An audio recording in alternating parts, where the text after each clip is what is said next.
Get out. And don't you dare show your face in my boardroom again. I roared, my voice echoing off the glass walls of my Westlands penthouse office. I watched as my head of logistics scurried away, his hands trembling. I didn't care. In the world of Nairobi real estate and tech, a single mistake could cost me millions. I, Zayne Kamau, didn't build an empire by being soft. I built it by being cold, calculated, and relentless. My phone vibrated on the mahogany desk. I expected a confirmation for the 500 million shilling deal I was closing this afternoon. But when I looked down, it wasn't a bank alert. It was a text message from an unknown number. Please, David. I'm begging you. The baby hasn't eaten since morning. The tin is empty and she won't stop crying. I only need 2,000 shillings for the formula.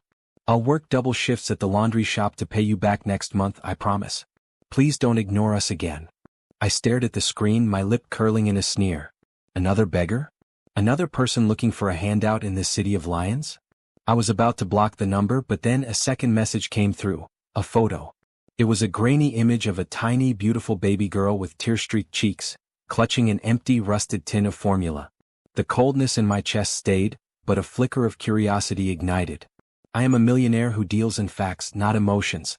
But this David person clearly didn't realize what a mistake he was making by ignoring this woman. Or perhaps this was a scam. I picked up the phone, my thumbs hovering over the keypad. I decided to send a response that would ensure she never bothered this number again. I didn't know then that this one text was about to dismantle my entire life. Welcome to the Royal Griot. Before we dive deeper into this emotional journey, I want to say a massive thank you to our incredible community. Your support keeps these stories alive. We truly appreciate every one of you. Where are you watching from today? Drop your country or city in the comments below. We love seeing how far our Griot family reaches. Now let's continue with Zayne's story. The Nairobi sun was blazing outside, reflecting off the sleek lines of the expressway, but inside my office, the air conditioning was set to a crisp, icy temperature. Just the way I liked it. My assistant, Sarah, walked in with a stack of papers. Sir, the investors from Dubai are on line 1. They want to finalize the mansion project in Muthaiga, she said, her voice professional and clipped. Tell them to wait, I snapped, not looking up from the phone. Wait, sir? This is a fortune we are talking about. I said tell them to wait, Sarah. She flinched and hurried out. I looked back at the photo of the baby. Something about the child's eyes, wide, dark, and full of a hollow kind of hunger, reminded me of a life I had fought hard to forget. I remembered the dusty streets of Kibra, the smell of charcoal smoke, and the way my own mother's stomach used to growl in the middle of the night so that I could have the last piece of ugali. But I wasn't that boy anymore. I was a lion.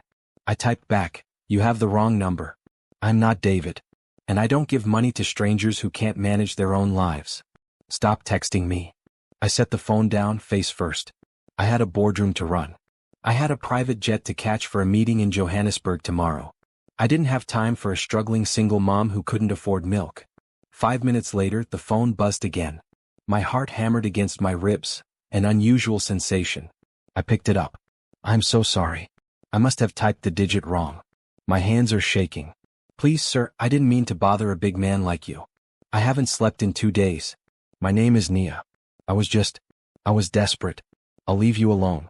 May God bless your empire. I should have stopped there. I should have blocked her. But my fingers moved on their own. If you are so desperate, why aren't you working? Why are you begging a stranger? I sent. The reply was almost instant. I was working at the hotel in Upper Hill, but they let me go when I got sick. My daughter, Amara, has a chest infection. All my money went to the clinic. David, he's her father.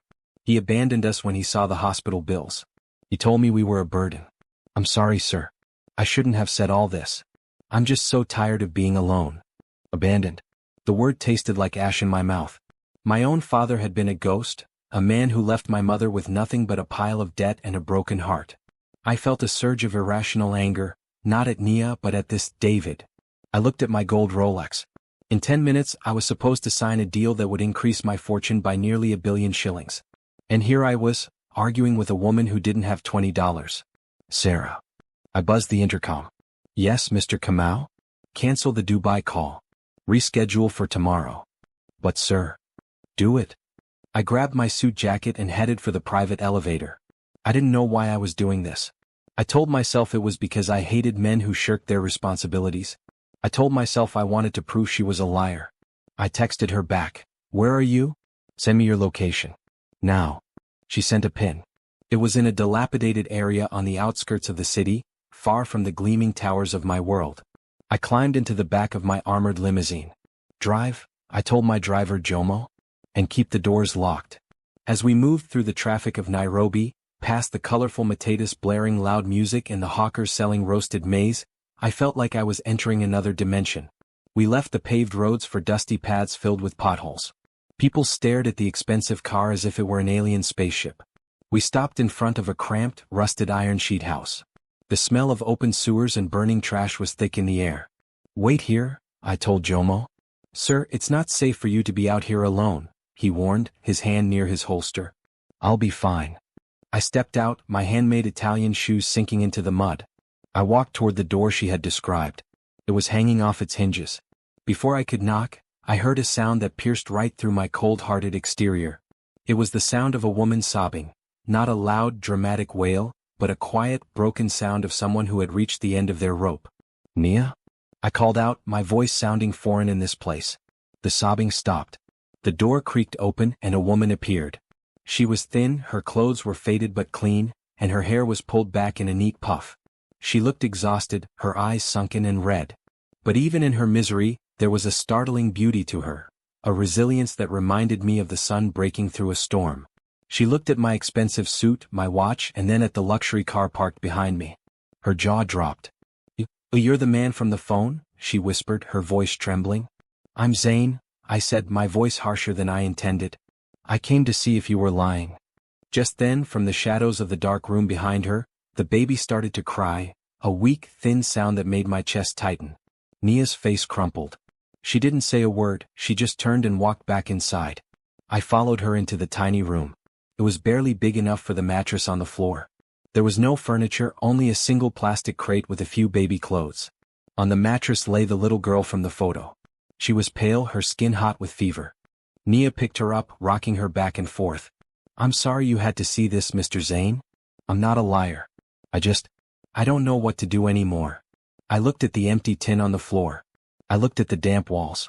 This woman was living in a nightmare, while I sat in a palace built on greed. Get your things, I said, my voice low and commanding. Nia looked up, blinking back tears. What? I said, get your things. You and the child. You're coming with me. I can't. I don't even know you. Where are you taking us? I stepped closer, the scent of my expensive cologne filling the small shack. I am a man who gets what he wants. And right now, I want that baby to see a real doctor. Unless you'd rather stay here and watch her starve to prove a point. She looked at her daughter, then back at me. I saw the moment she decided to trust a mysterious stranger. She grabbed a small bag of essentials and followed me out. As I helped her into the leather interior of the limousine, she looked like she was afraid the car would swallow her whole. Jomo's eyes widened in the rearview mirror, but he knew better than to ask questions. To the Nairobi hospital. The private wing, I ordered. As we drove away from the slums, Nia clutched her baby to her chest, staring out the window at the world she had been excluded from. I watched her in the dim light of the car. She was a betrayed woman, a single mom who had been cast aside by the world. I reached into my pocket and pulled out my phone. I had 100 missed calls from my lawyers and investors. I ignored them all. I looked at Nia. Who is David? I asked. Her grip tightened on the baby. He works for a big construction company. He told me he loved me, but when I got pregnant he said I was trying to trap him. When Amara got sick he changed his number. I thought I had found it again, but I reached you instead. What construction company? I pressed. I think it's called Kamau and Sons. A cold, sharp shock went through me. Kamau and Sons was my subsidiary. David wasn't just some random man. He was one of my employees. He was one of the men I paid to represent my empire. My eyes darkened with a rage I hadn't felt in years. He was using my money to live a life of luxury while his daughter died in a shack. Well, Nia, I said, my voice like dry ice. Destiny has a strange way of working. It seems your mistake wasn't a mistake at all. She looked at me confused. What do you mean? I mean that David is about to learn exactly what happens when you mess with someone I've decided to protect. We pulled up to the hospital, the bright lights reflecting off the hood of the car. I stepped out and opened her door. But as I reached in to help her, my phone rang again. This time I answered. Zayne. Where are you? It was my mother, her voice frantic. The board is meeting without you.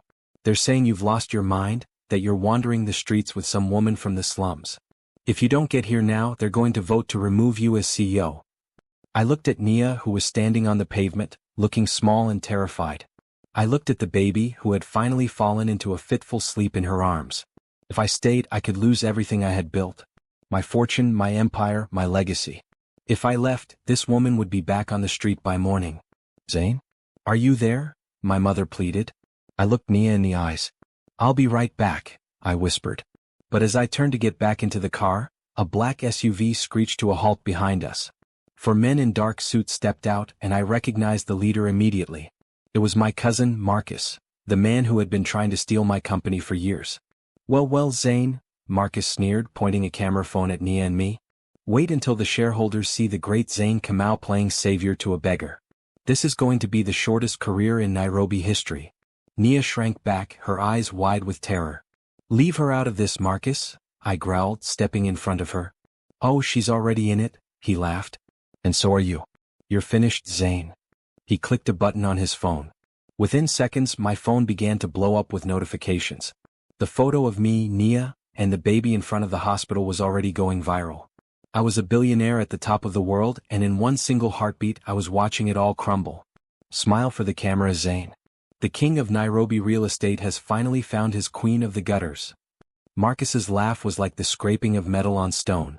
He held his phone high, the flash catching the sweat on my forehead. Around us, the sterile white lights of the hospital parking lot felt like a stage.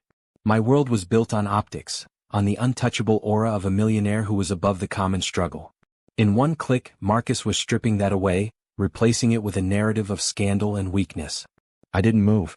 I didn't strike him, though every muscle in my arms screamed to do so. Violence was for men who had run out of ideas. I was a man of an empire. Marcus, I said, my voice low and dangerous, you have exactly 3 seconds to get that phone out of my face before I buy the building you live in and turn it into a parking lot by Monday morning. He smirked, but I saw the slight tremor in his hand.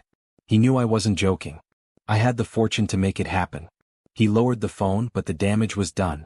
It's already live, cousin. Look at the comments. Zayne Kamau's secret family revealed. The cold-hearted CEO's hidden slum mistress. The board is going to eat you alive. I turned my back on him. I didn't care about the board at that moment. I looked at Nia. She was trembling so hard I thought she might drop the baby. Her eyes were wide, darting between Marcus and the towering hospital entrance. She looked like a gazelle caught between 2 lions. To her, this wasn't a corporate game. It was a terrifying intrusion into her most desperate hour. Nia, look at me, I commanded. She shifted her gaze to mine. Ignore him. He is a small man trying to feel big. We are going inside. I grabbed her arm, not roughly but with enough firmness to steady her, and led her toward the sliding glass doors of the private wing. I felt Marcus's eyes on my back, but I didn't look back. I had a miracle to perform, and it started with saving a child's life. As we entered the lobby, the receptionists froze. They recognized me, of course. My face was on the cover of every business magazine in East Africa. Seeing me arrive at 9 p.m., disheveled and accompanied by a woman in tattered clothes clutching a sick child, was not something they were trained for. Mr. Kamau, we weren't expecting you, the head nurse said, rushing over. I need the best pediatrician in this building. Now, I barked. This child has a severe chest infection. Get her into a private suite. I want a full diagnostic run. I don't care what it costs. Of course, sir. Right this way. Nia hesitated as the nurses reached for the baby. It's okay, I whispered, surprised by the sudden softness in my own voice. They are going to help Amara. She let them take the child, her hands suddenly feeling empty and lost. As they wheeled the small gurney away, Nia collapsed into one of the plush leather chairs in the waiting area. She buried her face in her hands and began to shake. I stood over her, feeling out of place. I knew how to negotiate a 10-figure deal, how to navigate a boardroom full of sharks, but I didn't know how to comfort a struggling mother who had been betrayed by everyone she ever trusted. My phone buzzed again. It was my mother. I stepped away to answer it. Zayne. Are you mad? She hissed the moment I picked up. I just saw the post. Marcus is telling everyone this is your child. He's saying you've been hiding her in the slums to avoid a scandal. The shareholders are calling for an emergency meeting at midnight. You have worked too hard for this empire to let it fall apart over a woman you don't even know. She's not my mistress, mother, I said, looking over at Nia. She's a woman who reached out to the wrong person, and I happen to be that person. One of our employees, a man named David Mbeki, left this child to starve. My name is on the front of his paycheck. That makes it my business. Since when do you have a heart, Zayne? You've always said that emotions are a liability in Nairobi. Maybe I'm tired of being a liability to my own conscience, I snapped. I'm staying here until the baby is stable. If the board wants to fire me, let them try. I built this company from nothing. I am the company. I hung up before she could respond. I called my head of security, Kamani. Kamani, I need everything you can find on a David Mbeki. He works in the accounting department of Kamau and Sons. I want his home address, his bank records, and a list of every woman he's ever lied to. And I want it in an hour. Consider it done, boss, Kamani replied. I walked back to Nia. She had stopped crying and was staring blankly at a television on the wall that was muted. I sat down in the chair next to her, leaving a respectful distance. She's in good hands, Nia. This is the best hospital in Kenya. She turned to me, her voice a hollow whisper. Why are you doing this? Men like you don't just help people like me. You don't come to the slums. You don't ruin your reputation for a stranger. What do you want from me? I looked at my hands, the skin smooth and well manicured, so different from the calloused hands of the people I had seen in her neighborhood. I grew up in a place not much better than yours, Nia. My mother worked 3 jobs just to buy me a pair of shoes for school. I promised myself I would never look back. I became a cold-hearted man because I thought it was the only way to survive.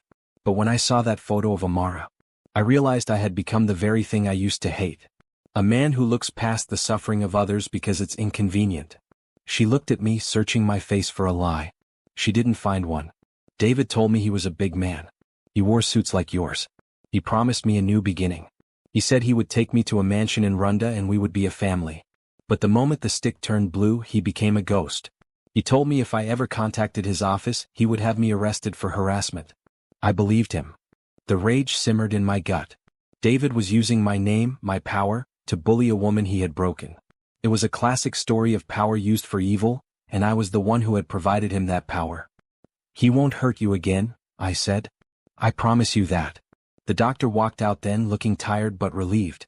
Mr. Kamau? The baby is stable. It was a severe case of pneumonia, complicated by malnutrition. Another 24 hours and, well, let's just say it's a miracle you brought her in when you did.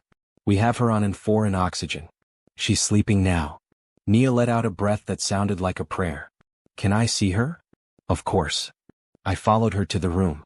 Amara looked so tiny in the large hospital bed, surrounded by humming machines and tubes. Nia sat by her side, taking the child's small hand in hers.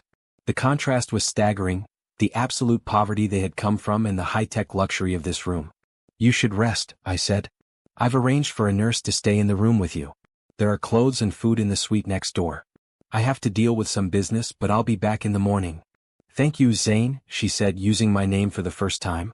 It didn't sound like the way the socialites or the business partners said it. It sounded like a heavy weight being lifted. I left the hospital and stepped into my limousine. Jomo was waiting. The office, sir? No. We're going to my penthouse. And Jomo? Drive fast. I have a war to plan. As the car sped through the night-shrouded streets of Nairobi, I watched the city lights blur. My phone was still blowing up. The scandal was the #1 trending topic in the country. Marcus was doing his job well. He was painting me as a liar and a hypocrite. When I reached my penthouse, Kamani was already there. He handed me a tablet. David Mbeki, Kamani began. He's been skimming from the company for 18 months. Small amounts hidden well. He's been living a double life. He has a fiancé in Karen, the daughter of one of your biggest rivals, Simon Gichuru. They're getting married in 2 weeks. I stared at the screen. David wasn't just a deadbeat, he was a thief and a social climber. He was trying to marry into money while leaving his own blood to die. And he was doing it with my money. Does he know I know? I asked. No. He thinks he's invisible. Good. Keep it that way. I want him to feel safe. I want him to think he's won. I walked over to the floor-to-ceiling windows looking out over the city I thought I owned. I realized then that my fortune didn't mean anything if I couldn't protect the innocent. I was a mysterious stranger in Nia's life, but I was about to become a nightmare in David's. Suddenly my doorbell rang. It was late and my security hadn't buzzed me. I looked at the monitor. It was my mother standing there with 2 men I recognized immediately, the lead directors of the board. I opened the door and they marched in looking like a firing squad. "Zayne," my mother said, her face set in a mask of grim determination. "We aren't waiting for the meeting. The board has held an emergency vote. Given the moral turpitude of the current situation and the damage to the Kamau brand, you are being suspended as CEO, effective immediately. Marcus has been appointed as interim head." The silence in the room was deafening. I looked at the directors. They had been my friends, men I had made millions for. Now they wouldn't even look me in the eye. "You're removing me because I saved a dying baby?" I asked, my voice dangerously calm. "We're removing you because you've become a liability," one of the directors said. "You brought a slum woman into the private wing under the Kamau name. You've turned us into a laughingstock. Marcus has a plan to fix the PR. You need to step away, Zayne. Go on a sabbatical. Maybe take your new family with you." I felt a cold laugh bubble up in my chest. "You think Marcus can run this company? He can't even run a bath." "He has the support of the shareholders," my mother said, though I saw a flicker of regret in her eyes. "Zayne, please. Just sign the papers. Don't make this harder than it has to be." I looked at the document on the table. If I signed, I was out. My empire would be in the hands of a snake. If I didn't, they would tie me up in court for years, draining my resources and dragging Nia's name through the mud in the process. "I'll sign," I said. My mother gasped. The directors looked relieved. "But," I continued, "I want one thing in exchange. I want full control of the Kamau Foundation's housing budget. All of it. Unrestricted." The directors looked at each other.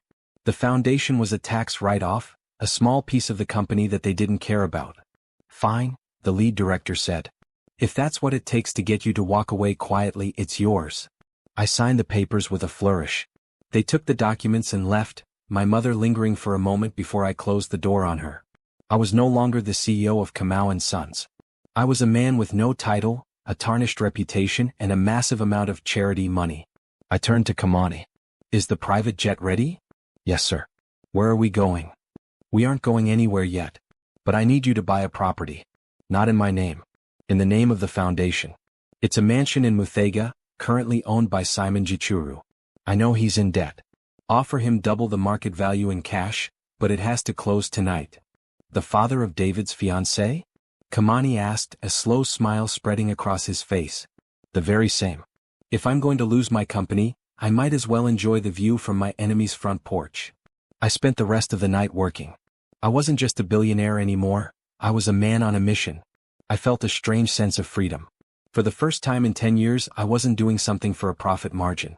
I was doing it for justice. The next morning, I went back to the hospital. Nia was awake, sitting in a chair by the window. She had showered and was wearing a simple but elegant dress I had sent over. She looked refreshed, though the shadows under her eyes remained. "How is she?" I asked, nodding toward the sleeping baby. "The doctors say she's a fighter," Nia said, smiling for the first time. It was a beautiful, genuine smile that made my heart do a strange somersault. "She's breathing on her own now. Thank you, Zayne. I don't know how I will ever pay you back." "You don't have to," I said. "But I do have some news. I've been fired." Nia's face fell. "Because of me?" "Oh, Zayne, I'm so sorry. I never wanted." "Don't be sorry," I interrupted. "It's the best thing that's happened to me in years. It's given me the time to focus on what really matters. And it's given me the chance to give you and Amara a new beginning." "What do you mean?" "I've acquired a new property. It's safe, it's beautiful, and it's yours for as long as you need it. I want you to move in today." She looked overwhelmed. "I can't accept that. I'm just a laundry girl, Zayne. I don't belong in your world. You belong wherever you are happy, Nia. And after what you've been through, you deserve a second chance." We were interrupted by a commotion in the hallway. I heard a familiar, arrogant voice shouting at the nurses. "I don't care if Zayne Kamau is in there. I'm an executive of this company now. I have every right to see who he's hiding." It was David. He burst into the room looking polished and expensive in a charcoal suit. He didn't see me at first, he only saw Nia. "You," he hissed, walking toward her. "I told you to stay away. I told you I would ruin you if you tried to find me. How dare you use my boss to get to me? You're nothing but a gold digging." He stopped dead when he saw me standing in the corner. His face went from red to a ghostly white. Mr. Kamau," he stammered, his bravado vanishing instantly. "I didn't realize. I was just, this woman is a liar, sir. She's trying to blackmail me." I walked toward him, my footsteps heavy on the linoleum floor. I was taller than him, broader, and at that moment, I felt like the embodiment of the destiny he had tried to outrun. "Is that so, David?" I asked, my voice a low growl. "Because I've seen the baby. She has your eyes. And I've seen your bank records. You've been stealing from my company to pay for your engagement to Simon Gichiru's daughter." David's mouth opened and closed like a fish out of water. "Sir, I can explain." "There's nothing to explain," I said. "I've already spoken to Simon. I told him everything. And since I now own the house he was planning to give you as a wedding present, I think your engagement is officially over." David looked like he was about to collapse. You can't do this." "I can do much more than this," I said, leaning in close so only he could hear. "I've turned over the evidence of your embezzlement to the authorities. They'll be waiting for you at your office. But before they take you, I want you to look at your daughter." I stepped aside, forcing him to look at the tiny, fragile baby in the bed. David's eyes filled with a mixture of shame and terror. He didn't say a word. He couldn't. "Get out," I said. "Before I forget that I'm trying to be a better man." He turned and fled, nearly tripping over his own feet in the hallway. Nia was shaking, her hand on her chest. "He's gone? Truly?" "He's gone," I confirmed. "Love wins, Nia. Eventually. But sometimes it needs a little help from a millionaire with a grudge." She looked at me, her eyes wet with tears. "You really did it? You saved us." "We're just getting started," I said. But as I looked out the hospital window, I saw Marcus's car pull up downstairs. He wasn't alone. He was with a group of men carrying legal documents. It seemed my sabbatical was going to be more complicated than I thought. Marcus wasn't just coming for my company anymore, he was coming for my freedom. He had filed a police report, claiming I had kidnapped Nia and her baby for a PR stunt. The sirens began to wail in the distance, getting closer and closer. "Zayne?" Nia asked, hearing the noise. "What is that?" I looked at her, then at the baby. "Stay here," I said, my heart hammering. "No matter what happens, stay in this room." I walked out to the balcony, looking down at the flashing blue and red lights surrounding the building. I was a man of power, a man of fortune. But as the officers stepped out of their cars with their guns drawn, I realized that the hardest part of this destiny was only just beginning. "Hands where I can see them, Mr. Kamau," the lead officer shouted, his voice echoing through the sterile hospital corridor. I stood my ground, my heart thumping a steady rhythm against my ribs, not of fear but of cold, calculated fury. Behind me, I could hear Nia's sharp intake of breath. She was terrified, and who could blame her? To a woman who had spent her life invisible to the law except when it was being used against her, for armed men in uniform looked like the end of the world. "Officer, lower your voice," I said, my tone a low, dangerous velvet. "This is a hospital, not a marketplace. There is a sick infant recovering behind that door. We have a report of abduction and a forced PR stunt involving a minor," the officer countered, though his aim wavered when he saw the lack of fear in my eyes. "Marcus Kamau has provided a sworn statement." I let out a short, dry laugh. Marcus Kamau couldn't provide a straight answer if his life depended on it. "If you want to talk about abduction, ask the lady inside if she's here by choice. Or better yet, look at the medical records. I saved that child's life while her father, one of my former employees, abandoned her to starve." Marcus stepped out from behind the officers, a smug grin plastered across his face. He looked expensive, wearing a suit I knew he hadn't paid for with his own money. "Don't listen to him. He's a silver-tongued devil. He's lost his empire, and now he's trying to play the hero to gain public sympathy. Arrest him." Nia stepped out of the room then, clutching Amara to her chest. She looked frail, her eyes wide with a mix of exhaustion and defiance. She didn't look like a victim, she looked like a mother protecting her cub. "I am here because this man saved us," Nia said, her voice trembling but clear. Every head in the hallway turned toward her. "When I had nothing, when my baby was dying because of a man Marcus probably calls a friend, Zayne Kamau was the only one who answered a mistake text. If you want to arrest someone, arrest the man who let us rot in the slums." The officers looked at each other, the tension in the room shifting. I pulled my phone from my pocket and showed them the initial text messages, the desperate plea for formula money and my own initial cold-hearted response. "Does this look like a staged PR stunt to you?" I asked. "Or does it look like a millionaire who accidentally discovered a tragedy in his own backyard?" The lead officer lowered his weapon. He looked at Marcus, then back at me. "My apologies, Mr. Kamau. It seems we've been given a false report." "Marcus," a word outside. Marcus's face turned a shade of purple I had never seen before. This isn't over, Zayne. You might have the girl, but I have the boardroom. I have the fortune. You're nothing but a man with a heavy wallet and no place to sit. He was dragged out by the officers, his protests fading as they moved down the hall. I turned to Nia, who was leaning against the doorframe, her legs giving way. I caught her before she hit the ground. It's okay, I whispered. He can't hurt you. Why did he say you have no place to sit? She asked, her voice small. Because I gave up my company to keep you safe, I said simply. But don't worry. A lion doesn't need a throne to be a king. 3 hours later, Jomo was driving us away from the hospital. The limousine was quiet, the only sound being the soft cooing of Amara, who was finally looking healthy, her cheeks regaining a hint of color. We weren't going to my penthouse. We were heading to the outskirts of the city, toward the lush, green hills of Muthaiga. We pulled up to the gates of a massive mansion. It was a colonial-style masterpiece, surrounded by blooming jacaranda trees and high stone walls. This was the house I had bought from Simon Gichuru. It was a house built on old money and secrets, and now, it was a sanctuary for a single mom and her child. Is this where we're staying? Nia asked, her eyes wide as she looked at the sprawling lawn and the shimmering swimming pool. It's yours, Nia, I said. I've staffed it with people I trust. There's a nursery for Amara and a suite for you. Consider this your new beginning. I don't understand, she said, looking at me with a mix of gratitude and confusion. You lost your company for me. You spent millions on this house. You're a mysterious stranger who walked into my life and flipped it upside down. What? Is it for the cameras? For the miracle story? I looked at her, really looked at her. In the soft light of the sunset, she didn't look like a laundry girl or a struggling statistic. She looked like a woman of incredible strength. At first, maybe it was guilt, I admitted, my voice honest. But now, it's because for the first time in 10 years, I feel like I'm finally doing something that isn't about a bottom line.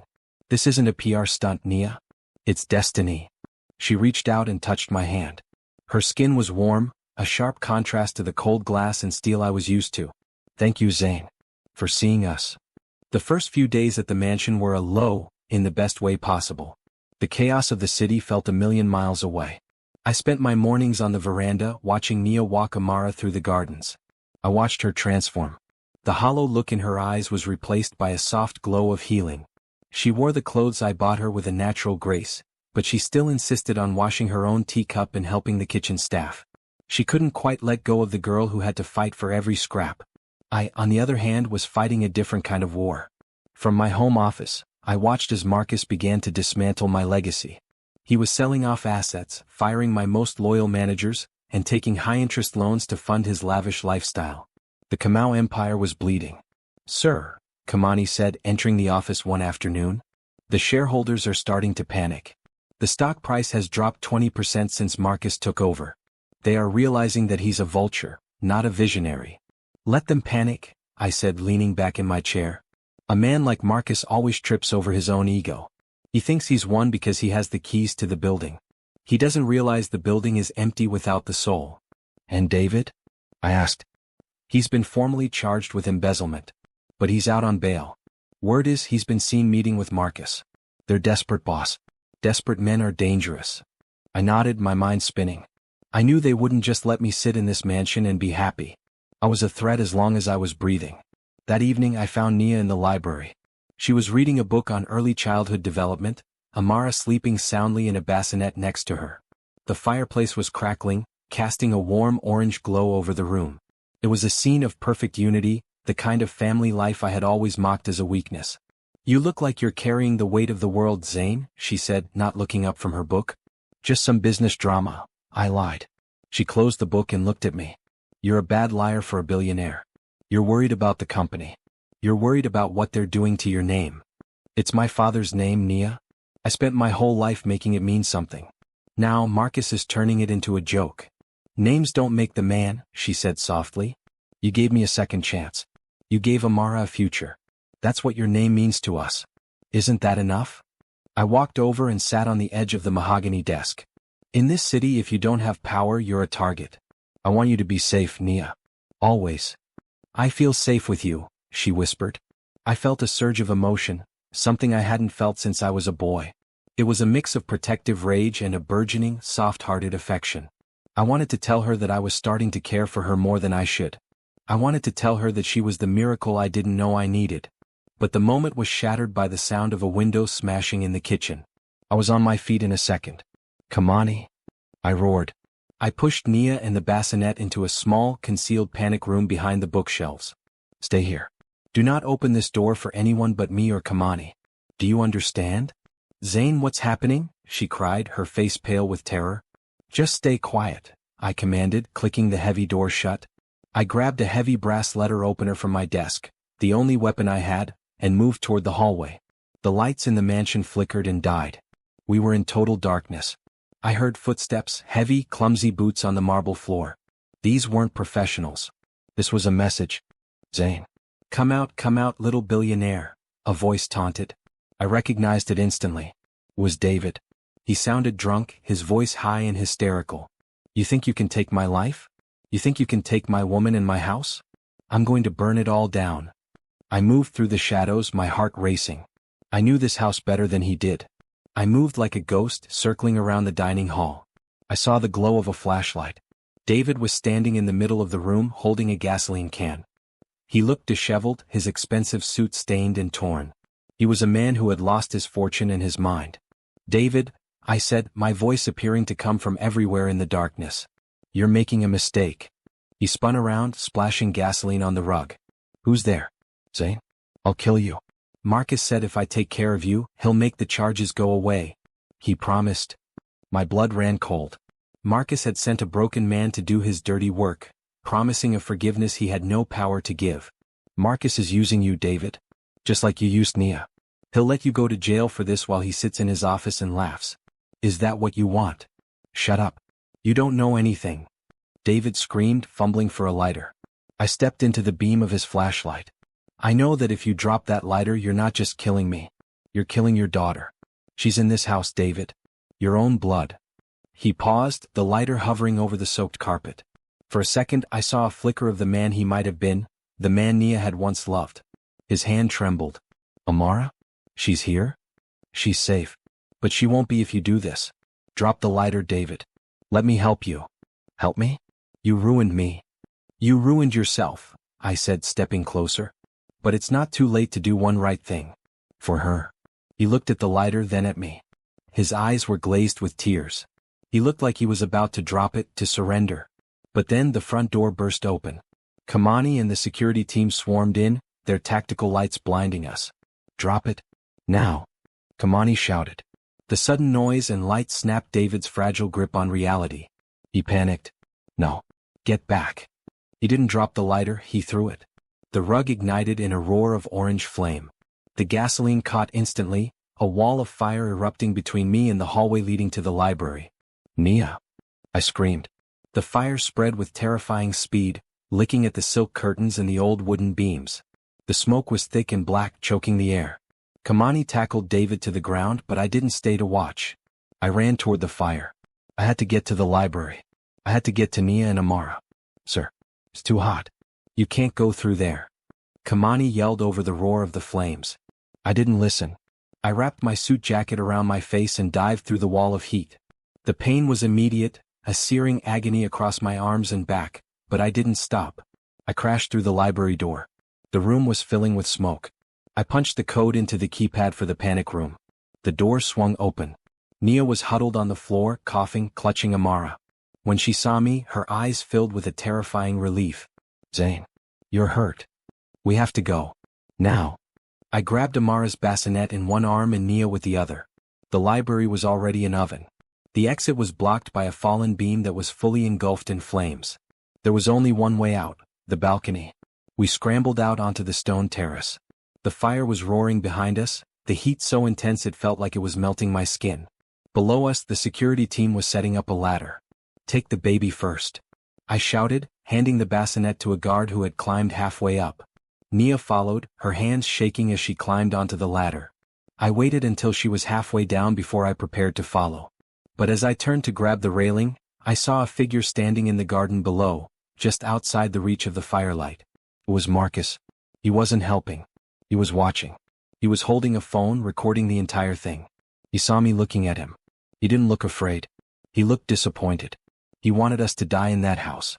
He wanted the problem to be solved by a tragic accident. I felt a cold, clear clarity wash over me. The low was over. The time for hiding and charity was done. I climbed down the ladder, my lungs burning, my clothes singed and smelling of smoke. I stepped onto the grass, my feet steady despite the pain. I walked straight toward Marcus. He tucked his phone away, a fake look of concern crossing his face. Zayne. My God. I heard there was an attack. I came as fast as I could. Is everyone okay? I didn't say a word. I reached out and grabbed him by the throat, pinning him against the stone wall of the gate. You sent him, I hissed, my voice a rasping growl. You sent a desperate man to burn my family alive. I don't know what you're talking about. Marcus wheezed. David is a loose cannon. I tried to stop him. You're a liar, Marcus. And you're a failure. You wanted a scandal? I'll give you a scandal. By morning, every news outlet in Africa will have the footage from my security cameras. They'll see you standing here watching a house burn with a baby inside. I let go of him and he slumped to the ground, gasping for air. I turned back to Nia. She was sitting on the grass being checked by a medic holding Amara close. She looked up at me, her face streaked with soot and tears. Are you okay? She whispered. I looked at the burning mansion, the house I had bought to be a sanctuary. It was a shell now, a ruin of my fortune. I'm fine, I said, reaching down to take her hand. But the war just started. And this time, I'm not playing by the rules of the boardroom. As the fire trucks finally arrived, their sirens screaming into the night, I looked at my phone. It was vibrating. A message from an unknown number. You think you've won? Check your bank accounts, Zayne. The empire is already empty. I felt a chill that had nothing to do with the night air. Marcus hadn't just been selling assets. He had been funneling the entire Kamau fortune into an offshore account I couldn't touch. I was a billionaire with no money, a CEO with no company, and a protector with no home. But as I looked at Nia and Amara, I realized I still had the one thing Marcus could never steal. I had the truth. The morning after the fire didn't bring the clarity I expected. Instead, it brought the gray, suffocating weight of reality. We weren't in a mansion anymore. We weren't surrounded by mahogany and silk. We were in a small, two-bedroom apartment in South B, a middle-class neighborhood that felt like a prison compared to my penthouse, but like a palace compared to the shack where I first found Nia. This was a safe house I had purchased years ago under a shell company name, one Marcus hadn't found yet. It was modest. The walls were painted a dull cream, the furniture was mismatched, and the windows looked out over a crowded street where matatas honked and vendors sold plastic wares. I sat at the small kitchen table, my arms wrapped in thick white bandages. The burns from the fire stung with every breath, but the pain in my chest was worse. I had my laptop open, staring at the screen. Declined, I whispered, the word tasting like poison. Every single one of my personal accounts had been frozen.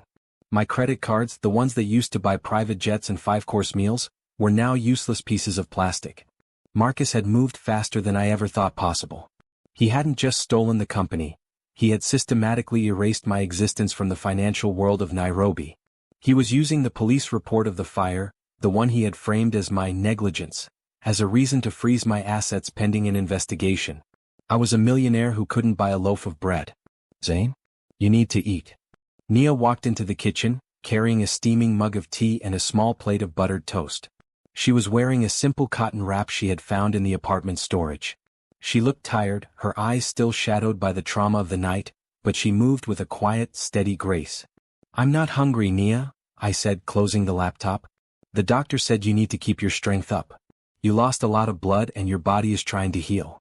She set the tea down in front of me, her hand lingering near mine. Please. For me. I looked up at her. For the first time I saw the roles had completely flipped. A week ago, I was the powerful, mysterious stranger swooping in to save the struggling single mom.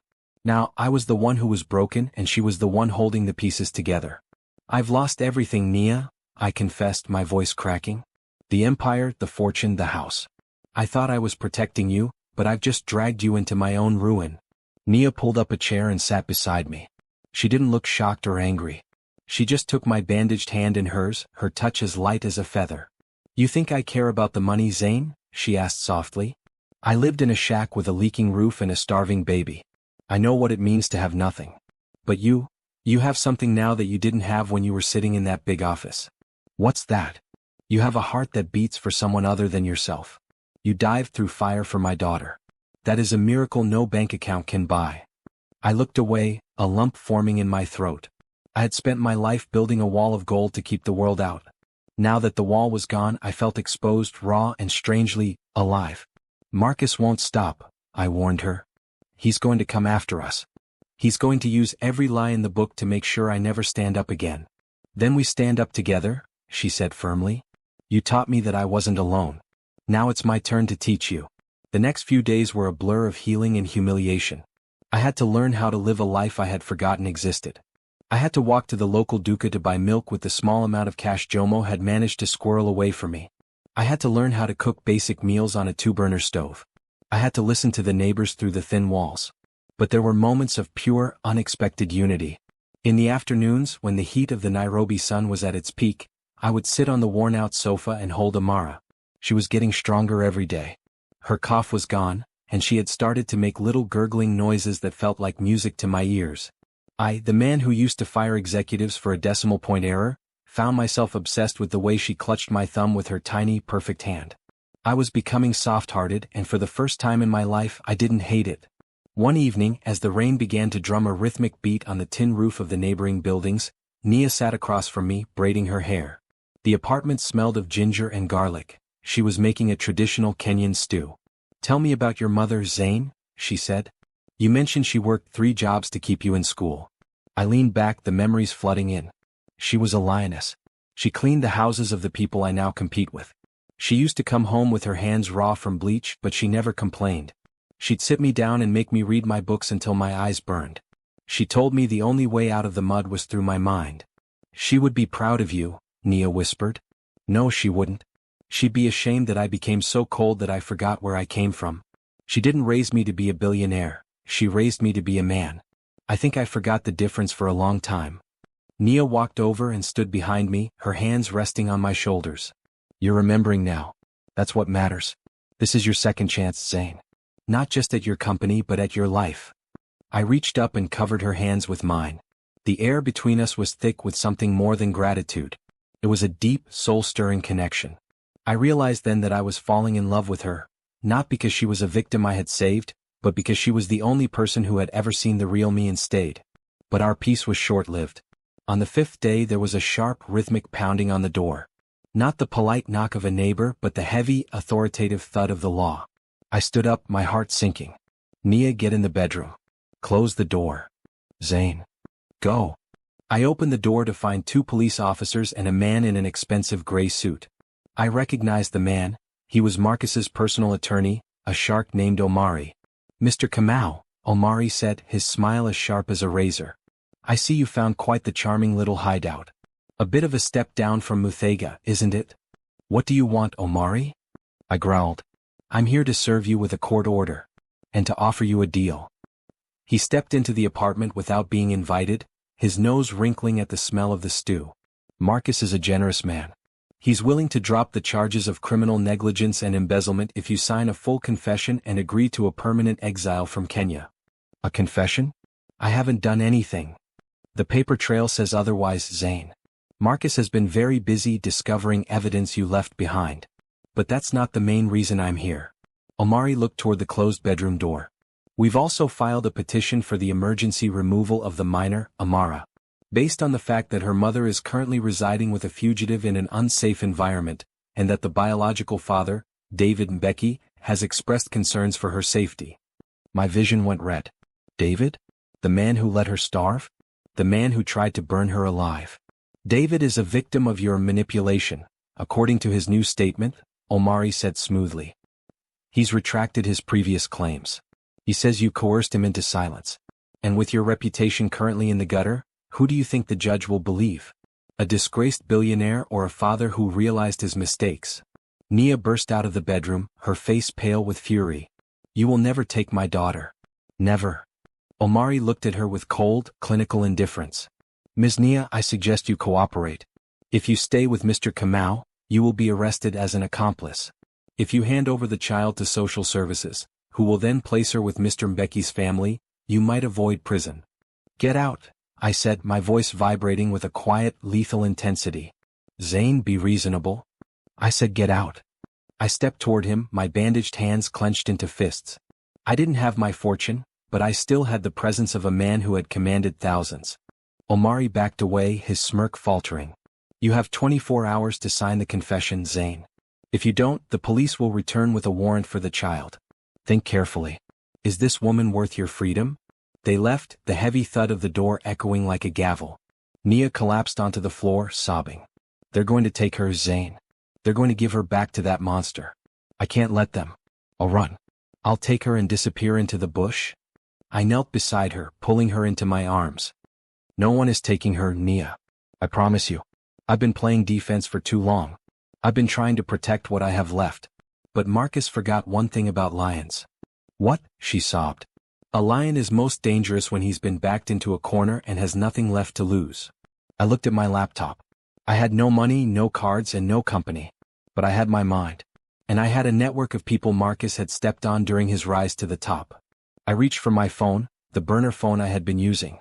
I dialed a number I hadn't called in years. Hello? Sarah? Mr. Kamau? My former assistant's voice whispered. She sounded terrified. I shouldn't be talking to you. Marcus has everyone under surveillance. He said if anyone contacts you, they'll be fired and blacklisted. Sarah, listen to me. Marcus is a vulture, and vultures only eat what's already dead. I'm very much alive. I need you to do something for me. I need the logs from the server room for the night of the fire. The ones Marcus thinks he deleted. He has the keys, sir. I can't get in. You don't need keys, Sarah. You need the password I gave you on your first day. The one I told you never to use unless the building was falling down. Do you remember it? There was a long silence on the other end. I remember, sir. Get me those logs. And get me the recordings from the boardroom from the day I was fired. There's a recording of Marcus talking to David. I know it exists. If he catches me, he won't. Because by the time he realizes what's happening, the entire city is going to be watching his downfall. Sarah, this isn't just about me anymore. It's about a little girl's life. Please. I'll do it, Zayne. For the old days. I hung up and looked at Nia. She was watching me, her eyes filled with a flicker of hope. We have 24 hours, I said. We need to move. Now. Where are we going? To the one place Marcus would never think to look. The place where it all started. We packed our few belongings into a small bag. Jomo met us in a nondescript Toyota, his face grim. We didn't drive toward the suburbs or the high rises. We drove into the heart of the city, toward the winding alleys and crowded tenements of the Eastlands. We ended up at a small, cramped apartment above a tailor shop. It belonged to my mother's sister, an elderly woman named Auntie Grace. She didn't ask questions. She just saw my bandages and Nia's tear-streaked face and ushered us in with a warm embrace and a bowl of hot porridge. You are safe here, Zayne, she said, her voice like a soothing balm. The big men in their shiny cars don't come to these streets. They are too afraid of the dust. That night, I sat at a tiny wooden desk, working by the light of a single flickering bulb. Sarah had come through. The files were downloading. As I scrolled through the data, I felt a grim satisfaction. Marcus had been arrogant. He had deleted the files from the main drive, but he hadn't cleared the off-site backup, the one I had set up personally years ago. I saw the footage. I saw Marcus handing a thick envelope of cash to David in the parking lot of the hospital. I saw the logs showing that the fire alarm in the mansion had been manually disabled from a remote location, Marcus's laptop. I had him. But as the sun began to peek over the horizon, casting a golden light over the rooftops of Nairobi, a shadow fell across the room. I looked out the window. Down in the street, 3 black SUVs were pulling up. They weren't police cars. They were private security, Marcus's men. He hadn't waited 24 hours. He had tracked the burner phone. Nia. Grace. Get to the back. I shouted. I grabbed the laptop and the flash drive. The front door of the tailor shop downstairs was kicked in with a sickening crash. I looked at the back window. It led to a narrow fire escape and a maze of rooftops. This way. I urged Nia, helping her out onto the rusty metal stairs as she held Amara tight. We scrambled onto the roof just as the bedroom door burst open. I heard Marcus's voice, cold and triumphant. Find him. And bring me the child. I don't care what you have to do to the mother. We ran across the rooftops, the wind whipping at our faces. My burns screamed in agony, but I didn't stop. We jumped from one building to the next, the gap between the world of the rich and the world of the poor narrowing with every step. We reached the edge of the block. Below us was a crowded market just beginning to wake up. Thousands of people, colorful umbrellas, and the chaos of the city. We have to jump into the truck, I said, pointing to a flatbed filled with sacks of maize. Zayne, I'm scared. Nia cried. Trust me, Nia. Love wins. It has to. We jumped. We hit the sacks with a thud that knocked the wind out of me. The truck began to move, pulling away just as Marcus's men appeared on the roof above us. They started to shoot, the bullets thudding into the sacks of maize around us. Stay down, I yelled, shielding Nia and the baby with my body. As the truck turned a corner, disappearing into the maze of the market, I looked back. Marcus was standing on the edge of the roof, his face twisted in a mask of rage. He thought he had won because he had my money. But as I clutched the flash drive that would ruin him, I realized he had already lost. He had the empire, but I had the truth. And I had the woman who had taught me how to be a king without a throne. But as the truck sped away, I felt a sudden sharp pain in my side. I looked down. My shirt was turning red. One of the bullets hadn't missed. Zayne? Nia asked, her voice filled with a sudden, sharp terror. Zayne, look at me. The world began to blur. The sounds of the market faded into a dull hum. I looked at Nia, at her beautiful, brave face. Don't let them take the baby, I whispered. And then everything went black. The world was a haze of red dust and the metallic tang of blood. I could hear Nia's voice, a desperate, rhythmic chanting of my name, but it felt like she was calling to me from across a vast, dark canyon. I tried to reach out, to tell her to hide, to take the baby and run, but my limbs were leaden weights. The last thing I felt was the vibration of the truck as it hit a pothole, sending a jolt of agony through my side that finally dragged me under the black waves of unconsciousness. When I finally opened my eyes, I wasn't in the private wing of a hospital. There were no humming machines, no sterile white walls, and no expensive doctors in white coats. I was lying on a narrow cot in a room that smelled of eucalyptus and wood smoke. Above me, the ceiling was made of uneven timber beams. The light filtering through a small, barred window was the soft, bruised purple of a Nairobi twilight. My side burned like it was being pressed by a hot iron, and my bandages, clumsy but clean, were soaked with a fresh yellow stain of antiseptic. He's awake, a voice whispered. Nia appeared in my field of vision. She looked exhausted, her face streaked with dust, but her eyes held a fierce, protective light I had never seen before. She was holding Amara, who was quiet, staring at me with those wide, knowing eyes. Where are we? I croaked, my throat feeling like it was filled with broken glass. A clinic in Gikamba, she said, leaning over to press a cool cloth to my forehead. The truck driver? He's a cousin of Auntie Grace. He saw what happened. He didn't take us to the police. He brought us here to Dr. Mwenesi. He's a good man, Zayne. He doesn't ask for ID cards when a man is bleeding out. I tried to sit up, but the world spun violently. The laptop, the flash drive. I have them, she said, pointing to a small bag tucked under the cot. And I have the phone. Marcus is everywhere, Zayne. He's on the news. He's saying you were the one who set the fire. He's saying you've kidnapped me and Amara. He's offered a 10 million shilling reward for your capture. I let out a ragged breath that turned into a cough. 10 million. Marcus was using my own fortune to put a price on my head. He was turning the entire city into a pack of hounds, and I was the wounded fox. I need to get to the server, I whispered. If I can just upload those files to the main network, the board will have no choice. The public will see the truth. You can't even walk, Zayne, Nia said, her voice trembling. If you go out there, they'll kill you before you can say a word. Marcus isn't looking for a trial. He's looking for a funeral. She was right. Marcus was a snake, but he was a snake with an empire's worth of resources. He had the police, the media, and the private security firms in his pocket. I was a millionaire in name only, a man whose fortune had been bled dry by a vulture I had trusted like a brother. But as I looked at Nia, standing there in a dim room in the heart of the slums, I didn't feel like a victim. I felt a cold, hard clarity. This was my destiny. I had spent years building a life of luxury and isolation, thinking I was untouchable. Now, the very people I had looked down upon, the truck drivers, the back alley doctors, the laundry girls, were the ones keeping me alive. Nia, I said, reaching for her hand. I've spent my whole life fighting for power, but I was fighting for the wrong kind. Marcus has the money, but he doesn't have the people. He thinks the poor are invisible. He thinks they are tools to be used and discarded. He's about to find out how wrong he is.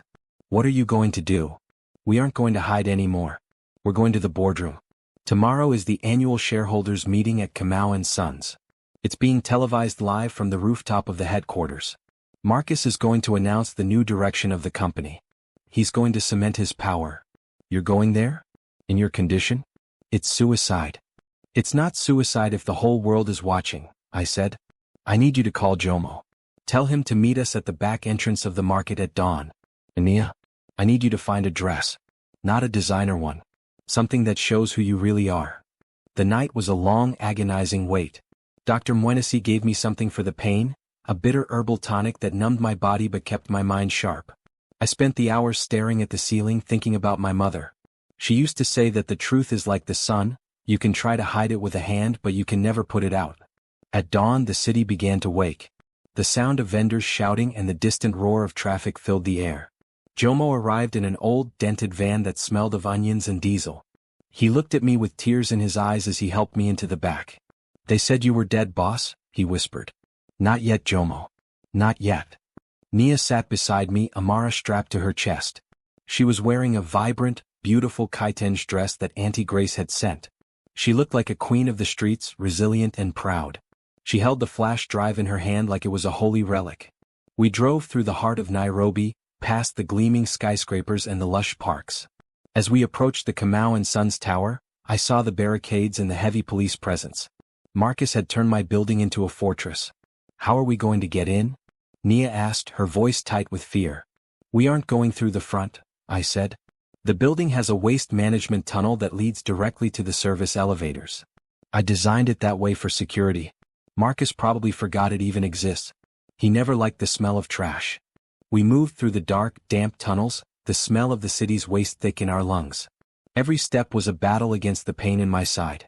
I leaned on Jomo, my breath coming in short, ragged gasps. But the thought of Marcus sitting in my chair, using my name to destroy lives, kept me moving. We reached the service elevator. I punched in a code that only the CEO knew, a code I had never shared with anyone, not even my mother. The doors opened with a soft chime. Go to the top floor, I whispered. As the elevator ascended, the numbers on the screen ticking upward, I felt a strange sense of peace.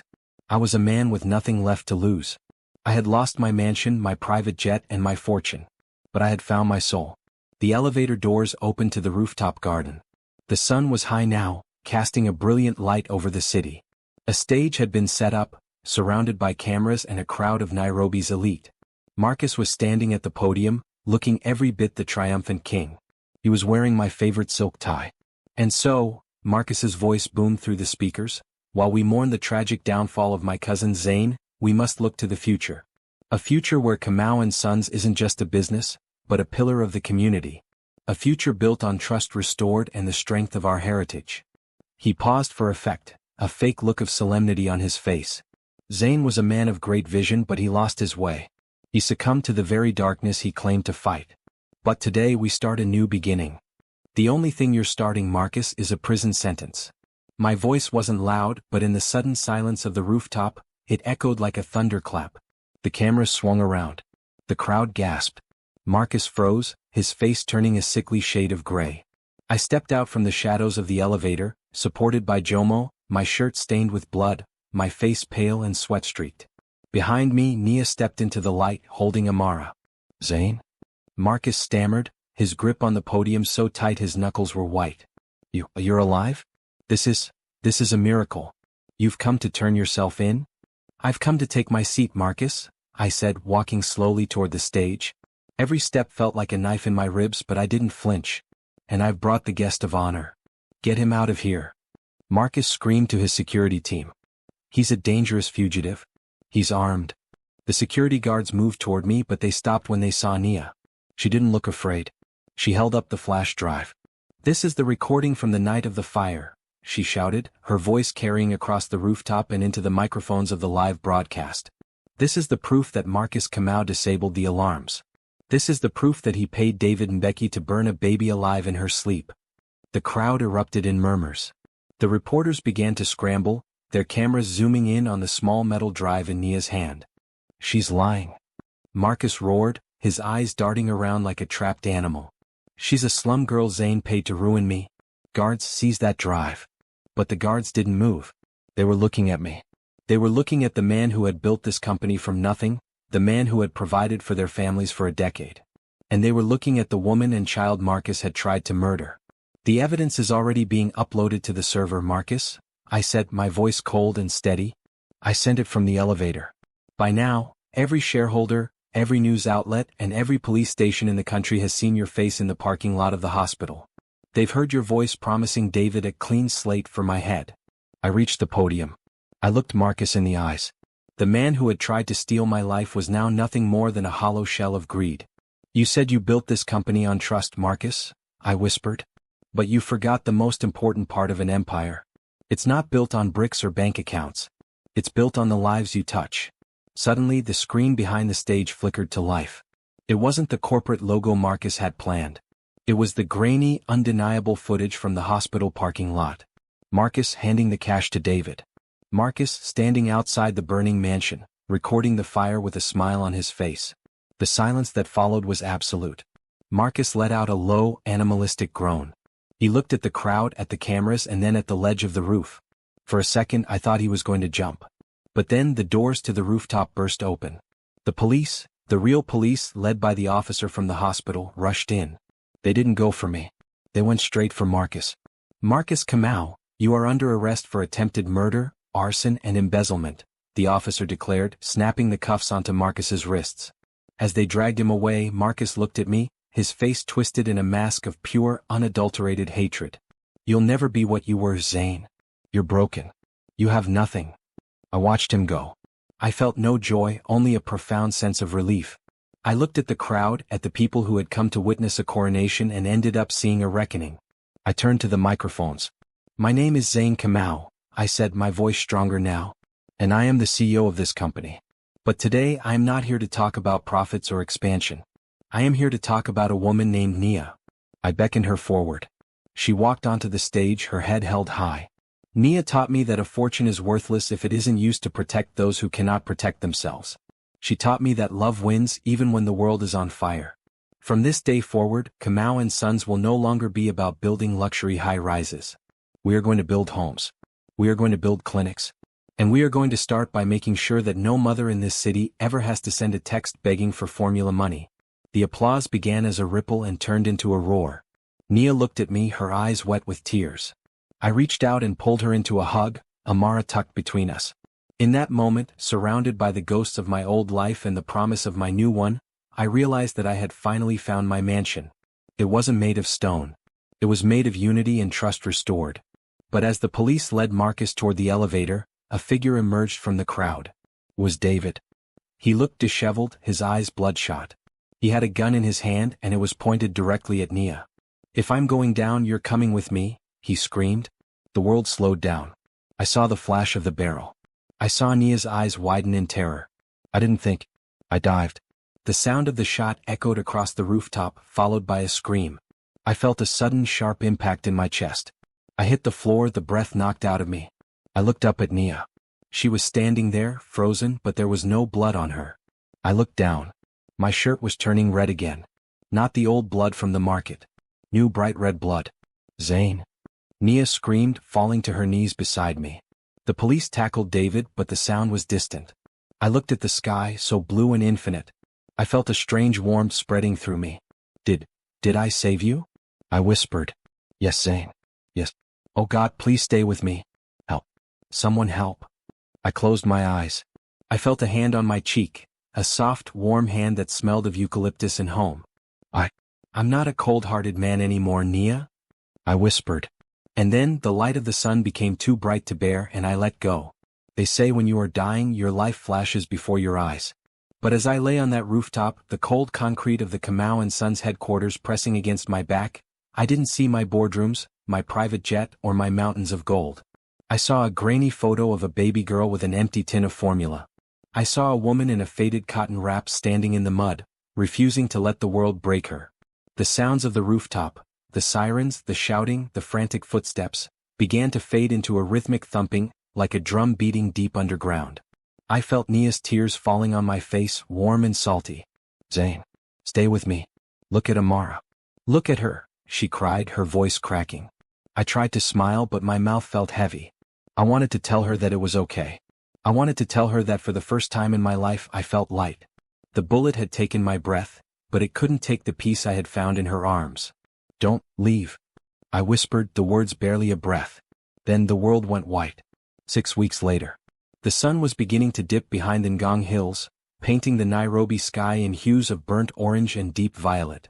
I sat in a wheelchair on the veranda of a new house, not the cold, colonial mansion I had bought from Simon Gichuru, but a warm, stone-built home in the leafy suburbs of Karen. My chest still ached where the bullet had pierced my lung, and my hand trembled slightly when I reached for my tea, but I was alive. The doctors called it a miracle. They said my will to live had defied every medical statistic. But I knew the truth. It wasn't my will, it was the two people waiting for me to wake up. Nia walked out onto the veranda, wearing a simple white linen dress. She looked radiant, her skin glowing in the twilight. She wasn't the struggling single mom I had met in the slums anymore. She was a woman who had found her power. She was now the director of the Nia Mara Foundation, the charitable arm of my restructured empire. "You're supposed to be resting, Mr. CO," she said, a playful spark in her eyes as she tucked a blanket around my legs. "I've rested for 6 weeks, Nia," I grumbled, though I secretly loved her fussing. "The board is waiting for the final signatures on the Kibra housing project. Thousands of families are waiting for their new beginning. The families can wait until tomorrow," she insisted, sitting on the edge of my chair and taking my hand. "Today is about us." I looked at her, my heart swelling with a soft-hearted warmth I never thought possible. "How is the trial going?" Her face clouded for a moment, then cleared. "Marcus was sentenced this morning. Life imprisonment for attempted murder, arson, and corporate fraud. He tried to argue that he was protecting the legacy, but the judge didn't buy it. He lost everything, Zayne. The fortune, the name, everything." "And David?" 15 years, she said quietly. "He begged for forgiveness in the courtroom, but not for me. He was begging for himself. He still doesn't understand that he abandoned the only real treasure he ever had." I squeezed her hand. Justice had been served, but it wasn't the cold, vengeful justice I used to deal in. It was a clearing of the weeds so that something beautiful could grow. "I have something for you," I said, reaching into the pocket of my robe. I pulled out a small, old-fashioned envelope. It was addressed to the woman who sent the wrong text. Nia frowned, taking it from me. "Zayne, what is this?" "The response," I said. "The real response to your first message." She opened the envelope with trembling fingers. Inside was a single piece of paper. It wasn't a check for millions and it wasn't a legal document. It was a printout of the very first text she had sent me, with my original cold-hearted reply crossed out in thick red ink. Below it, in my own handwriting, I had written, "Dear Nia, I am not David. But I am the man who was waiting for your mistake to become my destiny. You asked for 2,000 shillings for formula. I am giving you my heart, my name, and a promise that you and Amara will never walk alone again. My response is not no, my response is always." Nia let out a sob, but this time it was a sound of pure joy. She buried her face in my neck, her tears wetting my collar. "You are the most mysterious stranger I have ever met, Zayne Kamau. And you," I whispered, "are the miracle I didn't know I was looking for." Amara crawled out onto the veranda then, her laughter ringing through the quiet evening. She was walking now, clumsy, determined little steps that reminded me of her mother's resilience. She reached my chair and pulled herself up, her tiny hands clutching my knees. I reached down and picked her up, settling her on my lap. We sat there, the three of us, watching the stars begin to wink into existence over the city of Nairobi. The millionaire who had everything but nothing, the single mom who had nothing but everything, and the baby who had brought them together. I thought back to that day in the boardroom, when I thought my life was defined by the numbers on a screen. I realized now that a true empire isn't built on glass and steel. It's built on trust restored, on unity, and on the courage to answer a stranger's cry for help. My phone, sitting on the table, vibrated. I looked down. It was a notification from the company's new social impact app. 500 families moved into the Unity apartments today. Hope has a new address. I smiled and set the phone aside. I didn't need to check the markets. I didn't need to look at my bank balance. I looked at Nia, then at Amara, and finally at the city lights below. The war was over. The healing was complete. Love wins, not just in stories but in the hearts of those brave enough to let it in. "Is it a happy ending, Zayne?" Nia asked, leaning her head on my shoulder. "No, Nia," I replied, kissing the top of her head. "It's not an ending at all. It's just the first chapter of our forever." As the moon rose over Kenya, the Royal Griot of my own heart finally found his peace. I was no longer the man the world feared. I was the man my family loved. And in the end, that was the only fortune that ever truly mattered. Don't forget to like, subscribe, and turn on notifications for more gripping stories like this. What do you think happens next? Does Zayne's mother finally accept Nia? Comment below.